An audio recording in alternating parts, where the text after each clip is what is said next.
Ju njohim me edicionin informativ të lajmeve. Kjo është Radio 7. Qeveria shqiptare vijon përpjekjet për reaktivizimin e industrisë së mbrojtjes.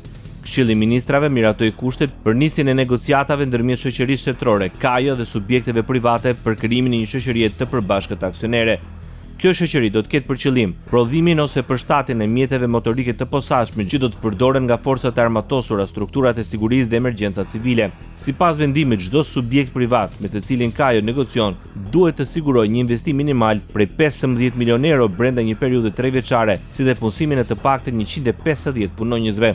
Krahas asaj, partneri privat duhet të ofrojë linja teknologjike të prodhimit të mjeteve të blinduara. Shoqëria shtetërore KAJO do të mbajë një pjesëmarrje jo më të ulët se 45% të aksioneve në shoqërinë e përbashkët dhe do të kontribuojë me një pasuri të paluajtshme jo më pak se 20.000 metër katror, që do të vihet në dispozicion pa të drejtë tjetërsimi. Bota.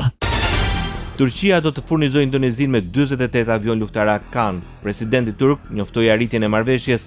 Përmes rrjeteve sociale, Recep Tayyip Erdogan tha se kapacitetet lokale të Indonezisë do të përdoren gjithashtu në prodhimin e avionëve.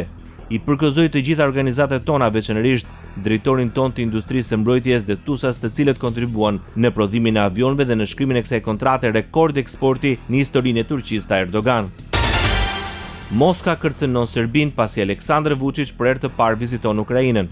Presidenti serb zhvilloi një vizitë surprizë për të qenë pjesë e samitit Ukrainë-Europa Juglindore. Për këtë vizitë reagoi dhe Moska zyrtare.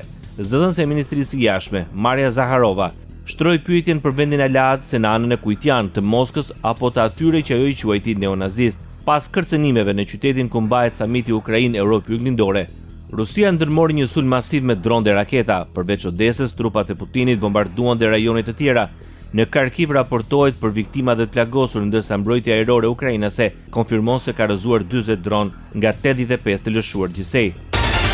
Arrihet marrëveshja SBA-Kin për të rikthyer arpushimin tregtar dhe për të hequr kufizimet e eksportit të Kinës për metale të rralla. Në fund të 2 ditëve negociatash intensive në Londër, sekretari amerikan i tregtisë Howard Lutnick u tha gazetarëve se marrëveshja kornizë plotëson një pakt të arritur muajin e kaluar në Gjenev për të lehtësuar tarifat dypalçe. Edhe zëvendës ministri kinez i tregtisë tha se ishte arritur një marrëveshje tregtare kornizë që do dërgohet liderëve të SBA-s dhe Kinës.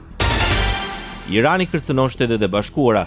Paralajmëron se do të shënjestrojë bazat ushtarake amerikane në rajon nëse shpërthen konflikti. Të gjitha bazat e saj janë brenda mundësive tona, ne kemi qasje në to dhe pa hezitim do t'i shënjestrojmë të gjitha ato në vendet pritse, tha ministri i mbrojtjes i Iranit në përgjigje të kërcënimeve të SBA-s për veprime ushtarake nëse bisedimet dështojnë. Trump kishte shprehur më parë optimizëm për bisedimet, duke thënë gjatë një turneu në Gjirin Persik muajin e kaluar se Washingtoni po i afroi sigurimin të një marrëveshje. Por në një intervistë të botuar të mërkurën, Trump tha se tani ishte më pak i bindur. Mes tensioneve në rritje, një zyrtar amerikan tha se nivelet e stafit në ambasadën në Irak po reduktoheshin për shkak të shqetësimeve të sigurisë, ndërsa operacionet tregtare detare të Mbretërisë së Bashkuar, të drejtuara nga Marina Britanike, këshilluan anijet të kalonin me kujdes nëpërmjet Gjirit Persik. Ndoqët lajmet shkurt në Radio 7, zëri pozitiv i qytetit.